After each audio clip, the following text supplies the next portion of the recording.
धौलपुर नामक गांव बहुत छोटा सा कम आबादी वाला गांव था। कुछ गांव के आसपास कुछ और छोटे छोटे गांव भी लगते थे। धौलपुर गांव के लोग अपना काफी सामान दूसरे गांव में बेचने जाया करते थे। गांव के स्टेशन के पास ही राघव नाम के एक व्यक्ति की सराय थी, जिसमें वहां आने जाने वाले लोग अक्सर रुका करते थे। कुछ दिनों के लिए काम पर आए लोग राघव के सराय में कमरा किराए पर लेते और काम हो जाने पर वहां से चले जाते। राघव की सराय काफी अच्छी चलती थी। स्टेशन के पास ही होने के कारण वहां लोगों का आना जाना लगा रहता था।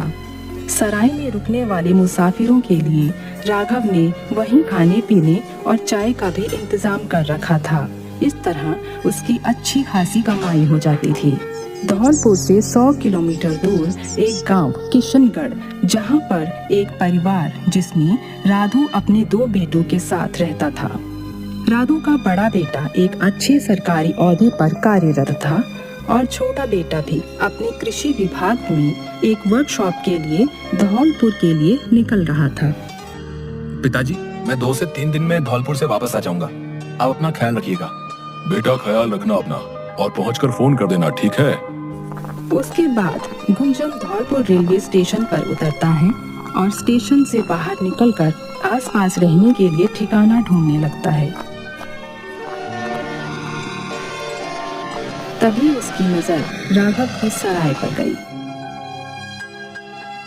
गुंजन राघव के सराय में आता है और उससे पूछता है, भैया, मुझे कुछ दिनों के लिए एक कमरा किराए पर चाहिए। मैं अपने घर से दूर काम के लिए निकला हूँ। कुछ दिनों के लिए मुझे यहाँ रुकना है। क्या आपके यहाँ कमरा खाली है? जी, आज ही मेरे पास एक कमरा खाली हुआ है। आप जब चाहे वो कमरा ले सकते हैं। कमरे का भाड़ा क्या होगा? देखिए, वैसे तो एक दिन का 500 लेता हूँ, परंतु यदि आप अधिक दिन रुकना चाहते हैं तो महीने का 8000 होगा और उसमें आपको 2 वक्त का खाना और चाय भी नीचे कैंटीन में मिल जाएगी। गुंजन को ये सौदा सही लगता है और वो कमरा किराए पर ले लेता है। एक शाम को जब गुंजन अपने कमरे में कुछ काम कर रहा था, तभी 2 आदमी उसके कमरे के सामने से बहस करते हुए जा रहे थे। गुंजन को कुछ गड़बड़ लगी। कुछ ना कुछ गड़बड़ तो जरूर है। मुझे इनकी बातें सुननी चाहिए कि आखिर माजरा क्या है।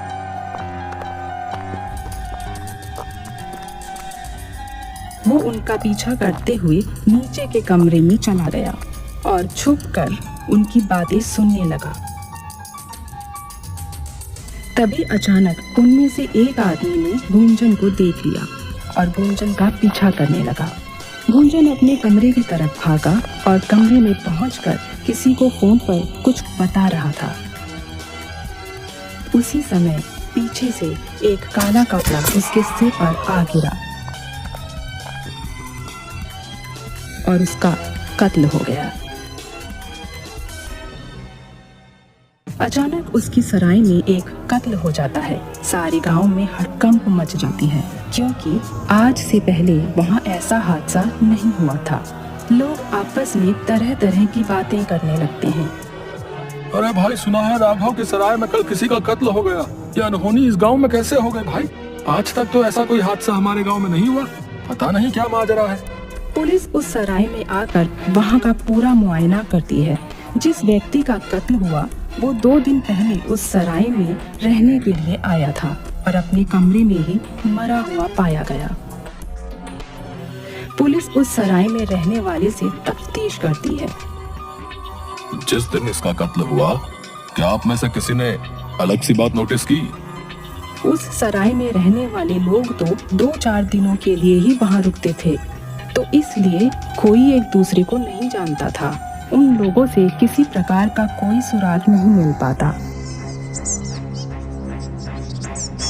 5 दिन पुलिस काफी तरह के सबूत इकट्ठा करने की कोशिश करती है, परंतु कातिल का कोई सुराग नहीं मिल पाता। पुलिस इंस्पेक्टर राघव से पूछती है, ये व्यक्ति कौन था और कहां से आया था?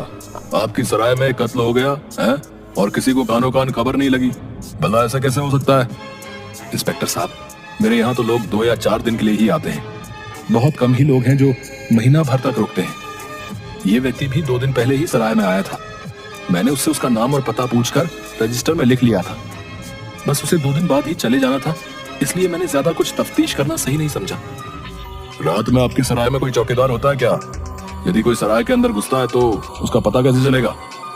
देखिए साहब, ये तो छोटा सा गांव है और यहाँ आज से पहले ऐसी कोई घटना नहीं हुई है, इसलिए चौकीदार या सिक्योरिटी रखने का तो कोई सवाल ही नहीं था। हाँ, मैंने एक नौकर रखा है जो कि कैंटीन में सबको खाना खिलाने के बाद सराय का दरवाजा बंद करके उस पर ताला लगा देता है, तो इसलिए बाहर से किसी के आने की तो कोई आशंका नहीं है। अब कोई दीवार फांद कर सीधा इस आदमी के कमरे में चला गया हो, क्या पता कोई इसका कोई पुराना दुश्मन हो, तो मैं इस बारे में कुछ नहीं कह सकता। पुलिस काफी दिन तक कई तरह के सुराग इकट्ठा करने की कोशिश करती है, परंतु कातिल का कोई सुराग नहीं मिल पाता। जब गांव की पुलिस इस केस को नहीं सुलझा पाती तो ये केस गांव से बाहर जिले के थाने में जाता है। वहां से इंस्पेक्टर राजन को ये केस सौंपा जाता है और उन्हें अब तक की हुई पूरी जानकारी के बारे में बता दिया जाता है। इंस्पेक्टर राजन ड्यूटी पर जाने से पहले अपने अफसर से बात करते हैं। देखिए, मुझे इस केस के बारे में जितनी भी जानकारी मिली है उससे कातिल का कोई सुराग नहीं मिल पा रहा। मुझे इस केस को सुलझाने के लिए पुलिस के रूप में नहीं बल्कि एक साधारण व्यक्ति के रूप वहां जाकर रहना होगा, जिससे कि मैं वहां के माहौल से अवगत हो पाऊं। राजन अगले ही दिन ड्यूटी पर निकल जाते हैं। वो राघव की सराय में पहुंचते हैं और उससे बिना बताए कि वो एक इंस्पेक्टर है, एक साधारण व्यक्ति के रूप में उससे एक कमरा किराए पर लेते हैं। देखिए, मुझे कुछ दिनों के लिए एक कमरा किराए पर चाहिए। जी ठीक है, आप अपना नाम और पता रजिस्टर में लिख दीजिए, मैं आपको कमरे की चाबी दे देता हूँ। इस तरह वे इंस्पेक्टर राघव से कमरे की चाबी लेकर अंदर चला जाता है। इंस्पेक्टर अपने कमरे से हर आने जाने वाले व्यक्ति पर नजर रखता है और सराय में होने वाली सभी गतिविधियों को गौर से देखता है।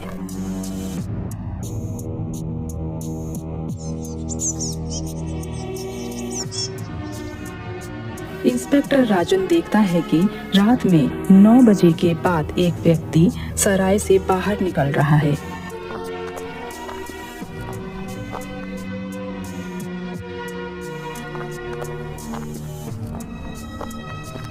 खाना खाने के बहाने राजन कैंटीन में जाकर वहां के नौकर छोटू से कुछ पूछताछ करता है। छोटू, वाह भाई, तुम खाना तो बहुत ही अच्छा बनाते हो। कब से नौकरी कर रहे हो यहाँ पर? जी, मुझे यहाँ काम करते हुए 5 साल हो गए। मैं जब से अपने गांव से यहाँ आया तभी से राघव भैया के साथ काम कर रहा हूँ। अच्छा, एक बात तो बताओ, रात को काफी देर तक नीचे से आवाजें आ रही थी, यहाँ क्या चल रहा था? जी, राघव भैया और कुछ लोग जो यहाँ रहते हैं वो कभी कभी गपशप लगाने और सिगरेट वगैरह पीने के लिए यहाँ बैठते हैं। बस वही इधर उधर की बातें चल रही थी। ये राघव भैया के परिवार में और कौन कौन है? जी, मैंने तो कभी उनके परिवार के किसी सदस्य को नहीं देखा। मैं जब से यहाँ आया हूँ वो यहीं रहते हैं और उनके अलावा उनके परिवार का कोई सदस्य यहाँ आता जाता नहीं दिखा।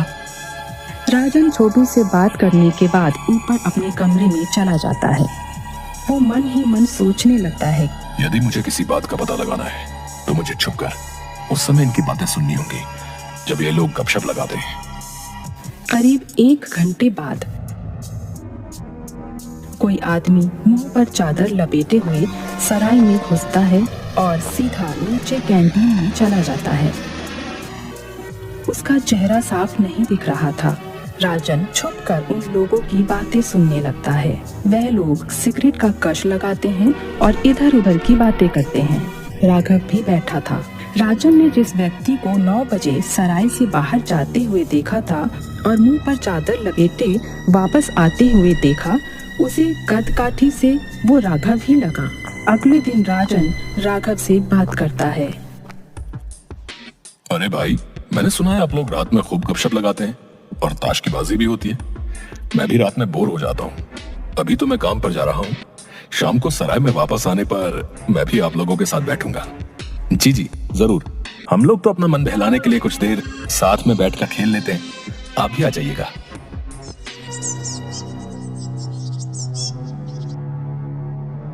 शाम को राजन अपने कमरे में बैठा था, तभी उसे अपने बराबर वाले कमरे से किसी के खांसने की आवाज आई। राजन तुरंत बराबर वाले कमरे में देखने गया कि किसी को उसकी मदद की आवश्यकता तो नहीं। उस कमरे में एक व्यक्ति पलंग पर लेटा हुआ था और जोर जोर से खांस रहा था। आपकी तबीयत तो ठीक है ना? मैं आपकी कुछ मदद कर सकता हूँ? इस पर वो व्यक्ति बोलता है, टेबल से मेरी दवाई उठा दो। राजन जैसे ही टेबल के पास दवाई ढूंढता है तो उसे एक सफेद सी पुड़िया दिखती है जिसमें पाउडर जैसा कुछ लिपटा हुआ था। राजन को वो देखकर कुछ शक सा होता है। वो पुड़िया को चुपचाप अपनी जेब में डाल लेता है और उस आदमी को दवाई देकर वहां से निकल आता है। राजन उस सफेद कागज की पुड़िया को खोलकर जब पाउडर को चखता है तो उसे समझते हुए देर नहीं लगती कि ये नशे की कोई चीज है। उसे ये तो समझ आ जाता है कि दाल में कुछ तो काला है, परंतु वो किससे पूछे? मौका देखकर वो छोटू के पास जाता है। छोटू यहाँ आओ, ये लो 50 रुपए, ये तुम्हारा इनाम है। धन्यवाद भैया। अच्छा सुनो, मुझे तुमसे कुछ पूछना है। राजन छोटू को वो पुड़िया दिखाते हुए पूछता है। अच्छा बताओ, ये कहाँ मिलेगी? पुड़िया देखते ही छोटू के चेहरे का रंग उड़ जाता है और वो बहुत घबरा जाता है। घबराहट में छोटू के हाथ से 50 का नोट भी नीचे गिर जाता है और वो कपकपी आवाज में राजन से कहता है, ये क्या है? मैं नहीं जानता कि ये कहाँ मिलेगी। उसकी घबराहट देखते ही राजन समझ जाता है कि कुछ ना कुछ तो गड़बड़ है और छोटू कुछ ना कुछ जानता भी है। राजन छोटू को धमकाते हुए पूछता है, देखो छोटू, जो कुछ भी जानते हो मुझे बता दो, वरना मैं गुनहगार को तो ढूंढ ही लूंगा और साथ में तुम भी फंस जाओगे। छोटू घबरा जाता है और राजन से कहता है, साहब आप कौन हो? मेरा नाम इंस्पेक्टर राजन है। साहब मुझे बचा लीजिए, मेरा कोई कसूर नहीं है। ये सब काम तो राघव भैया करते हैं। क्या सराय का मालिक राघव ये सब काम भी करता है? तो कुछ दिन पहले जो कत्ल यहाँ हुआ था उसमें भी क्या उसका हाथ था? छोटू घबरा कर रोते हुए सब बोल देता है। साहब मुझे बचा लीजिए, मैंने कुछ नहीं किया। राघव भैया सराय चलाने के साथ साथ ये गांजे का धंधा भी करते हैं। यहाँ पर रुकने वाले लोगों से दोस्ती करके पहले उन्हें मुफ्त में ये नशा कराते हैं, फिर जिनको उसकी लत लग जाती है वो लोग बाद में राघव भैया से वो नशे का पाउडर खरीद कर ले जाते हैं। उनका ये धंधा काफी समय से चल रहा है। कुछ दिन पहले यहाँ एक व्यक्ति रुकने के लिए आया, उसे राघव भैया पर शक हो गया था। जब उसने राघव को पुलिस में शिकायत की चेतावनी दी तो राघव भैया ने रात में उसका कत्ल कर दिया। इस सराय में जो कत्ल हुआ है वो और कोई नहीं, मेरा छोटा भाई कुंजन था। मुझे इस केस की तह तक जाने के लिए एक आम आदमी की तरह यहाँ रहना पड़ा। आपका भाई?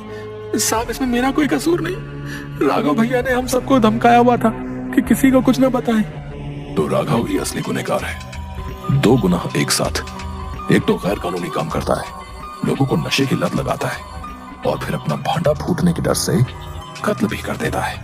इसे तो मैं नहीं छोड़ूंगा। छोटू तुम चिंता मत करो, तुमने अच्छा किया जो मुझे ये सब बता दिया। मैं तुम्हें कुछ नहीं होने दूंगा।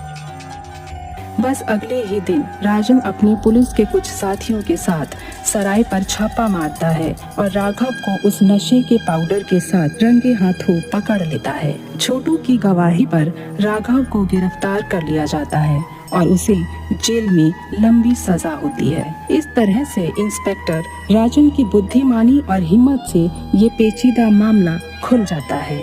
राघव को जेल में लंबी सजा होती है और राजन छोटू को एक चाय की दुकान खोल कर देता है जिससे कि वो अपनी रोजी रोटी कमा सके।